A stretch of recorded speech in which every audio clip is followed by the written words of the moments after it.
کیا آپ جانتے ہیں کہ زمین پر پہلا شرک کیسے شروع ہوا؟ کیا لوگ شروع سے بت پرست تھے یا وہ اللہ کی عبادت کرتے تھے؟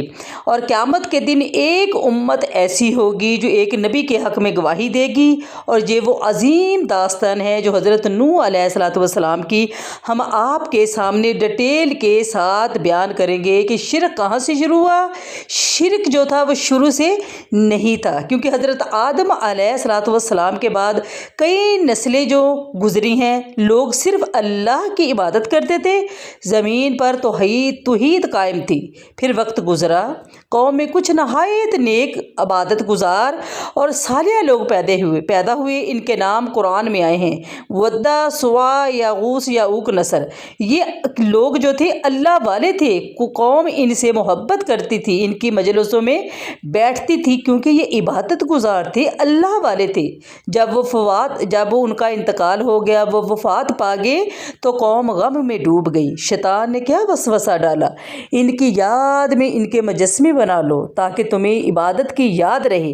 شروع میں انہوں نے اس کی عبادت نہیں کی، صرف یادگار کے طور پر بنائے تھے مجسمے۔ لیکن جب وہ نسل ختم ہو گئی اور نئی نسل آئی، شیطان نے کہا یہ تمہارے بزرگوں کے معبود تھے، انہی کی وجہ سے بارشیں آتی تھی اور یہی مددگار تھے، اور یوں یادگار، تعظیم، عقیدہ، عبادت، زمین پر پہلا شرک جو تھا وہ شروع ہو گیا۔ حضرت نوح علیہ السلام کی بعثت جب گمراہی عام ہوئی تو اللہ نے حضرت نوح علیہ السلام کو نبی بنا کر زمین پر بھیجا، اور زمین پر پہلے رسول تھے، اور انہوں نے اعلان کیا کرتے ہیں کہ اے میری قوم، اللہ کی عبادت کرو، اس کے سوا تمہارا کوئی معبود نہیں ہے۔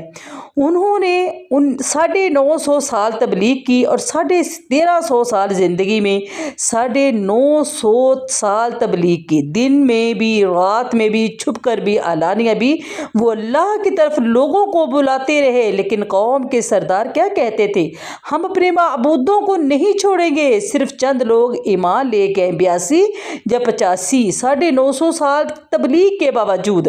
اور پھر اللہ تبارک تعالیٰ نے فرمایا کہ جب حد سے زیادہ کفر، انکار، ضد بڑھ گیا، وہ بار بار اللہ کی طرف بلاتے رہے اور انکار ہی ہوتا رہا، وہ کفر پر ڈٹے رہے، تو اللہ نے کیا فیصلہ کیا؟ جب قوم کو کہا کہ اللہ فرماتا ہے کہ ایک کشتی بنائی جائے، جب قوم مکمل انکار پر ڈٹی تو اللہ نے وہی فرمائی: اے نوح، ہماری نگرانی میں کشتی تیار کرو۔ سوچے ریگستان میں کشتی بنانا۔ لوگ ہنستے تھے، مذاق اڑاتے تھے، کہتے تھے نوح تم نبی سے اب بڑائی بن گئے ہو۔ مگر وہ صبر کرتے کہ یہاں ریگستان میں کہاں یعنی کہ سیلاب آئے گا، کشتی کی کیا ضرورت ہے، کیسے طوفان آئے گا، کیسے عذاب آئے گا۔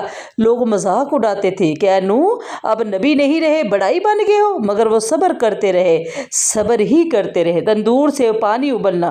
پھر وقت آ گیا، اللہ نے نشانی مقرر کی تھی کہ جب تندور سے پانی ابلے تو سمجھ لینا عذاب شروع ہو گیا ہے۔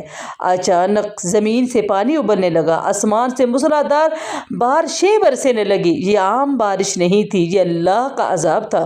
اور کشتی میں سوار ہونا، نوح علیہ السلام نے کہا اے ایمان والو، کشتی میں سوار ہو جاؤ۔ جانوروں کے جوڑے بھی لائے گئے، ایک ایک جوڑا۔ کشتی موجوں میں چلنے لگی، پہاڑوں جیسی لہریں اٹھنے لگی۔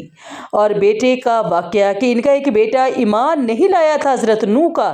نوح علیہ السلام نے پکارا بیٹا ہمارے ساتھ سوار ہو جاؤ۔ اس نے کہا میں پہاڑ پر چڑھ جاؤں گا، مجھے بچا لے گا۔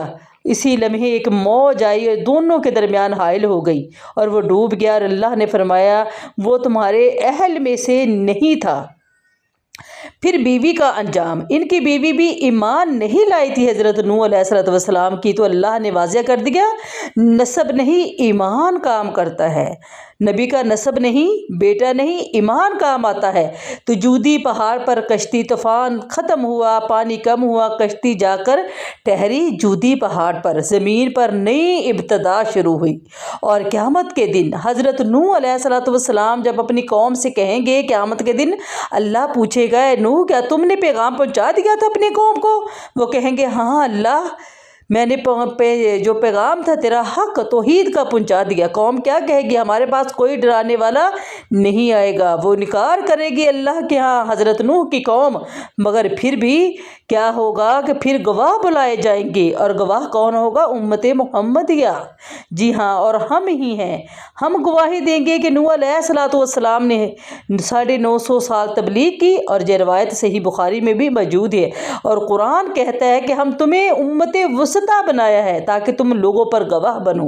یہ ہم گواہی دیں گے اس وقت جب حضرت نوح کی قوم انکار کر رہی ہوگی۔ ہم کہیں گے کہ اللہ حضرت نوح نے 950 سال تبلیغ کا حق ادا کیا، تو وہ کہیں گے یہ تو لوگ بہت بعد میں آئے، یہ تو اس وقت موجود نہیں تھے، لیکن ہمارے پاس قرآن مجید موجود ہے جو پچھلی قوموں کے واقعات ہمیں بتاتا ہے۔ یہ واقعہ ہمیں کیا سکھلاتا ہے کہ شرک آہستہ آہستہ آتا ہے، نیک لوگوں کی حد سے بڑی تعظیم خطرناک ہو سکتی ہے، دعوت کا کام صبر مانگتا ہے، ایمان نسب سے نہیں دل سے ہوتا ہے۔ ہم قیامت کے دن گواہ بنیں گے۔ اللہ ہمیں سچی گواہی دینے والا شامل کریں۔ اس آیت کی آج جو ہم نے سورۃ نوح کا حضرت نوح علیہ السلام کا قصہ بیان کیا، ہمیں یہ بات سمجھ میں آئی کہ نیک لوگوں کی تعظیم، ان سے محبت حد سے زیادہ نہیں کرنی چاہیے، کہیں وہ عبادت نہ بن جائے، پھر عبادت سے وہ شرک نہ بن جائے۔ تو ہمیں ان چیزوں سے بچنا چاہیے، ان بزرگوں کے مزاروں پر جانا چاہیے عقیدت کے طور پر، یہ نہیں کہ ان کے پوجنے کے لیے، سجدے کرنے کے لیے، مانگنے کے لیے۔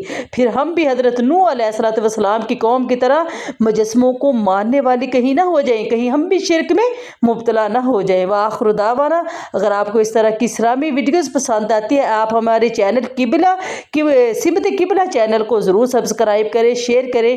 وآخر دعوانا الحمدللہ رب العالمین۔